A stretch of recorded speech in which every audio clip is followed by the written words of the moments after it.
السلام علیکم، آپ دیکھ رہے ہیں میرا ڈیجیٹل چینل اور آج سب سے پہلے بات کریں گے الیکشنز کے، بلکہ آج ایک ایسا دن ہے کہ ہمیں ہیپی الیکشنز کہنا چاہیے، کیونکہ یہ ایک ایسی تاریخ تھی الیکشنز کی جو فائنلائز ہوئے، اس میں وہ پاکستان کی ہر ادارے کو،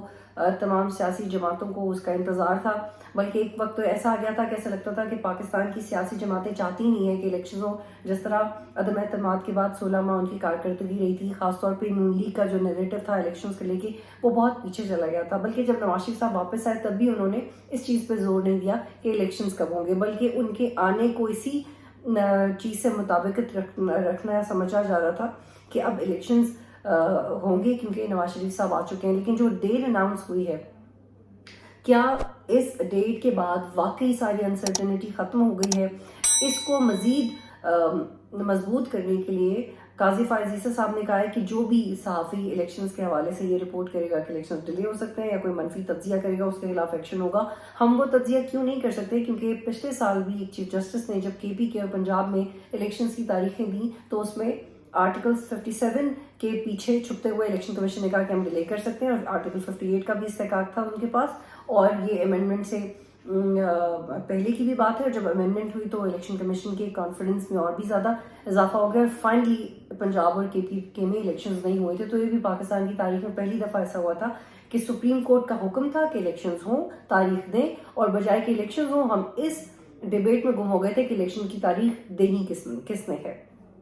خیر، اس سارے معاملے میں ایک اور ڈیولپمنٹ یہ ہے کہ چیف جسٹس قاضی فائز عیسی نے یہ تو کلیئر کر دیا ہے کہ پاکستان کے صدر کو ڈیٹ دینی چاہیے تھی، لیکن جو معاملات رہے ہیں اس سے بات بہت واضح ہے کہ ایک لمحے کے لیے عارف علوی صاحب بھی کنفیوز نظر آئے کہ وہ ڈیٹ دے بھی سکتے ہیں نہیں دے سکتے، کیونکہ جب ان پہ اپوزیشن جماعتوں نے، خاص طور پہ نون لیگ نے اعتراض کیا تھا کہ وہ اپنے اتھارٹی سے باہر نکل رہے ہیں، بڑے غلط لفظ استعمال کیے تھے ان کے لیے، تو تب بھی عارف علوی صاحب بیک فٹ پہ چلے گئے تھے، بلکہ وہ زیادہ کنسلٹ کر رہے تھے چیئرمین پی ٹی آئی عمران خان کے ساتھ۔ ان کی اپنی ایک صدر کی حیثیت سے کیا اتھارٹی ہے، وہ خود بھی بہت لائم نظر آئے، لیکن ایٹ لیسٹ الیکشن کی ڈیٹ اناؤنس کے بعد دو چیزیں بڑی کلیئر ہو گئی ہیں کہ جو پاکستان کا صدر ہے وہ الیکشنز کی ڈیٹ اناؤنس کر سکتا ہے، اور اگر وہ الیکشن کی ڈیٹ اناؤنس نہیں کرے گا کنسلٹیشن کے بعد تو وہ غداری کے زمرے میں آتا ہے، یہ بھی چیف جسٹس صاحب نے کہا ہے۔ اب دیکھنا ہے کہ آنے والے وقت میں یہ چیز یاد رکھی جاتی ہے یا نہیں۔ آپ کو یاد ہوگا کہ جب رن آف الیکشنز تھا پنجاب میں سی ایم کا، تو اس وقت بھی جو بھی قانونی معاملہ آتا تھا ہم اس کا یہ آرگومنٹ سب زیادہ سنتے تھے کہ یہ اپنی تاریخ کا واحد کیس ہے، یہ اپنی نوعیت کا پہلا کیس ہے، یہ انپریسیڈنٹڈ ہے، سب کچھ نیا ہو رہا ہے، چاہے وہ آرٹیکل 62F ہو، وہ آرٹیکل 63A ہو، وہ rewriting of the constitution ہو، الیکشنز کی ڈیٹ اناؤنس کرنا ہو، وہ الیکشنز کو نہ اناؤنس کرنا ہو، یا یہ سوچنا کہ الیکشنز کی ڈیٹ دینی کس میں ہے۔ یہ سب معاملات اپنی نوعیت کے نئے معاملات تھے، لیکن اس ڈیٹ کے اناؤنسمنٹ کے بعد دو تین چیزیں بہت کلیئر ہو گئی کہ الیکشن کی ڈیٹ دینی کس نے ہے۔ ڈی لمیٹیشن زیادہ امپورٹنٹ تھی یا 90 دن میں الیکشنز کروانا؟ یہ کلیئر ہو گیا کہ 90 دن میں الیکشنز ہی کروانا ہے، آپ کسی سب کلاز کے تحت انتظار نہیں کر سکتے۔ جو الیکشن ایکٹ 2017 میں امینڈمنٹ تھی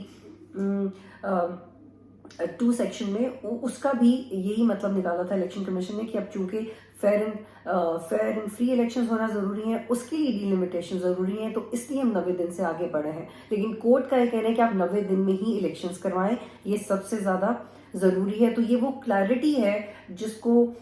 2-3 ہفتے کے اندر اندر سپریم کورٹ نے کلیئر کیا، اور بندیال صاحب کی کورٹ میں یہ معاملات بہت زیادہ ایکسٹینڈ ہو گئے تھے۔ لیکن اب الیکشنز کی ڈیٹ اناؤنس ہو گئی ہے، بہت کم لوگ ہیں جن کے ذہن میں سوال رہ گیا ہے کہ کیا مزید الیکشنز ڈیلے تو نہیں ہوں گے، لیکن اس بات پہ بہت منحصر ہے کہ پاکستان کی سیاسی جماعتیں اب کیا تیاری کر رہی ہیں۔ اگر Pakistan Peoples Party P T I کے ساتھ پنجاب میں اتحاد کرتی ہے تو پھر کیا ان کا ووٹر یہ نہیں سوچے گا کہ پیپلز پارٹی نے عدم اعتماد کروائی کیوں تھی؟ اگر 2018 کے بعد جو اگلے الیکشنز ہیں اس میں آپ نے پی ٹی آئی سے ہی سینٹرل پنجاب میں اتحاد کرنا ہے اور کراچی میں آپ نے پی ٹی آئی سے اتحاد کرنا ہے، تو اس سے آپ اس بات کا اندازہ لگا سکتے ہیں کہ پاکستان میں عدم اعتماد سے پہلے پاکستان پیپلز پارٹی یا پی ایم ایل این کا جو بھی اسٹریٹجی تھی وہ کتنی بری طرح ناکام ہوئی ہے کہ ایونچولی وہ اپنے انہی پولیٹیکل اینیمیز کے ساتھ دوبارہ جا کے اتحاد کر رہے ہیں۔ بلکہ اب ایک ایسا وقت آ گیا ہے جہاں ہم نے دیکھا تھا کہ پی ایم ایل این اور پاکستان پیپلز پارٹی اسٹیبلشمنٹ کے خلاف کھڑی ہوئی تھی عدم اعتماد سے پہلے، عدم اعتماد کے بعد 16 ماہ کی بری کارکردگی کے بعد نواز شریف اور ان کی پارٹی زیادہ کمفرٹیبل نظر آتے ہیں، ان کو زیادہ فیسلٹیز دی جا رہی ہیں، اور وہ چاہے کسی ڈیل کے تحت ہو رہا ہے یا عمران خان کے ریپلیسمنٹ میں ہو رہا ہے، وہ جس بھی وجہ سے ہو رہا ہے اس سے پاکستان پیپلز پارٹی خوش نہیں ہے، کیونکہ بلاول صاحب کو اس الیکشنز میں تو نہیں لیکن اگلے الیکشنز میں ضرور وزیر اعظم بنانا چاہتے تھے۔ اور آصف علی زرداری صاحب نے اگر یہ کہہ دیا کہ شہباز شریف کو بھی انہوں نے ہی وزیر اعظم بنایا اور انہوں نے انٹینشنلی اپنی پارٹی سے کسی کو وزیر اعظم نہیں بنایا، تو وہ اپنا اس سے سیاسی اثر و رسوخ بھی واضح کرنا چاہتے ہیں۔ لیکن ہم سب انتظار کر رہے ہیں کہ آصف علی زرداری صاحب اپنا وہ سکسر کب دکھائیں گے، ان کی وہ پولیٹیکل جینیسنس کافی رکی ہوئی ہے، اسٹیگننٹ ہے، ان کی کیا اسٹریٹجی ہے، کیونکہ جو بہت اویئر لوگ ہیں، ہماری ان سے بھی بات ہوئی ہے اور کنسرن لوگوں سے بھی بات ہوئی ہے، تو اب ملک میں ماحول ایسا بن رہا ہے کہ ایک ہن پارلیمنٹ ہوگی، اور جو بھی جماعت سب سے زیادہ لے گی سیٹ اس میں سے پرائم منسٹر ہو جائے گا، اور جو اس سے کم نمبر پہ لے گی اس کا صدر ہو جائے گا، اور اسی طرح ایک ہن پارلیمنٹ ہوگی، چاہے تاکہ کسی بھی سیاسی جماعت کے پاس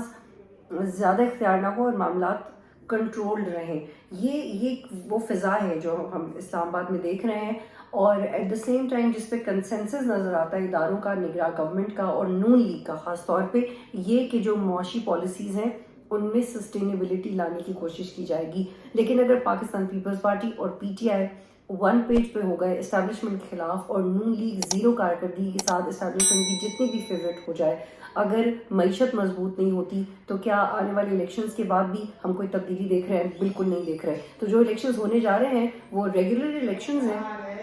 ویسے ہی جیسے پہلے پاکستان میں ہوتے رہے ہیں، جس میں ایک جماعت سے آپ زیادہ امیدیں لگا سکتے ہیں، باقی جماعتیں لیول پلینگ فیلڈ نہ ہونے کی شکایت کرتی رہیں گی۔ لیکن ایک بات جو سب جماعتوں میں کامن ہے وہ یہ کہ پرفارم کسی نے بھی نہیں کیا۔ تو الیکشنز اناؤنس ہو گئے، الیکشنز کی ملک کو ضرورت تھی، لیکن تیاری معذرت کے ساتھ کسی بھی سیاسی جماعت کی نہیں ہے، اور اب وہ 1-1.5 ماہ لیں گے اپنے حلقوں میں ایکٹیو ہونے میں اور لوگوں سے ملنے ملانے میں، اور الیکشن سے تقریباً 3 یا 4 ہفتے پہلے ہمیں زیادہ پولیٹیکل ایکٹیویٹی نظر آئے گی، لیکن جو مومنٹم ہے وہ بنائے گا وہ ووٹ بینک جو پاکستان تحریک انصاف کا تھا، وہ ووٹ بینک کس کی طرف جائے گا۔ اور کچھ لوگوں نے یہ بھی انالیسس کیا، آلدو میں اس چیز کو اتنا کنسیڈر نہیں کر رہی ہوں کہ تھرسڈے کی ڈیٹ اس لیے دی گئی تاکہ ٹرن آؤٹ کم ہو، یہ بھی عارف الوی کی کوئی چال ہو سکتی ہے، لیکن پاکستان کا ووٹر اب اتنا اویئر ہے اس الیکشنز کی اہمیت کا اندازہ ہے، جن لوگوں نے ووٹ دینا ہے وہ دیں گے، جنہوں نے نہیں دینا آپ کچھ بھی کر لیں وہ ووٹ نہیں دیں گے۔ اور ایک اور بہت اہم موضوع جس کے اوپر ہم بات کر رہے ہیں، پیلسٹائن اور اسرائیل کانفلکٹ، بہت برے حالات ہیں، بہت برے حالات ہیں، ہم اس کے بارے میں بات ہی نہیں کر سکتے، جتنی دفعہ بھی ہم اس کے بارے میں بات کرتے ہیں ہم ایک کلولیس ہوتے ہیں، اوپن اینڈڈ ڈسکشن ہوتی ہے۔ اس وقت اس جنگ کی وجہ سے تقریباً 9,500 سے زیادہ افراد مارے جا چکے ہیں، 1200 سے زائد بچے اس وقت ملبے تلے دبے ہوئے ہیں۔ فلسطین سے تعلق رکھنے والے کچھ خاندانوں نے انٹرنیشنل کورٹ آف کرائم کو بھی کنسلٹ کیا اسرائیل کے خلاف، لیکن آپ کو پتہ ہے کہ جو بڑی یونائٹڈ نیشنز کی باڈیز ہیں وہ کتنے امریکہ اور اسرائیل کے اثر و رسوخ میں ہیں، بلکہ اب تو یوٹیوب پہ اور دیگر پلیٹ فارمز پہ جب آپ اسرائیل کے خلاف بات کرتے ہیں تو آپ کے ویوز بھی بہت کم آ رہے ہیں، اور یہ بڑا اوپن فیکٹ ہے کہ یہ سارے معاملات کس طرح سے کنٹرول ہیں۔ اور ایٹ دا سیم ٹائم پہلے بھی اس بارے میں بات کی تھی کہ اگر امریکہ اور سعودی عرب یا باقی ممالک اس بات پہ غور کر رہے ہیں کہ ایک نیا اتھارٹی چاہیے فلسطین کو رن کرنے کے لیے، اور فلسطین کی ریپرزنٹیشن حماس نہیں کر رہا، حالانکہ حماس ایک گورنمنٹ کی طرح وہاں پہ آپریٹ بھی کر رہے ہیں اور کچھ معاملات بھی وہاں پہ چلا رہے ہیں، لیکن اگر یونائٹڈ نیشنز، امریکہ اور کچھ مسلم ممالک مل کے حماس کی ریپلیسمنٹ ڈھونڈتے ہیں تو اس سے بھی معاملات بہت غلط ڈائریکشنز میں آگے جائیں گے۔ اس وقت بالکل کوئی امید نہیں ہے کہ کوئی امن ہو سکتا ہے، اور بڑے شرم کا مقام ہے سارے ممالک کے لیے۔ اور سوشل میڈیا کے دور میں ایک بڑا اہم نقطہ کل میں نے یہ دیکھا کہ سوشل میڈیا کے بھی کچھ قوانین ہیں کہ آپ کون سی وائلنس یا بلڈ شیڈ یا کسی کی ڈیڈ باڈی دکھا سکتے، اس کے بھی رولز ہیں۔ تو آپ یہ دیکھیں کہ اگر فلسطین کی اس طرح کی ویڈیوز جہاں پہ بچوں کی باڈی پارٹس یا آپ بیان نہیں کر سکتے، لاشیں لوگوں کے نظر آ رہے ہیں، تو اگر یہ سوشل میڈیا دکھا رہا ہے تو کیا ہوتا ہوگا جو سوشل میڈیا فلسطین کے حوالے سے نہیں دکھا پا رہا۔ آج کے لیے اتنا ہی، بہت شکریہ۔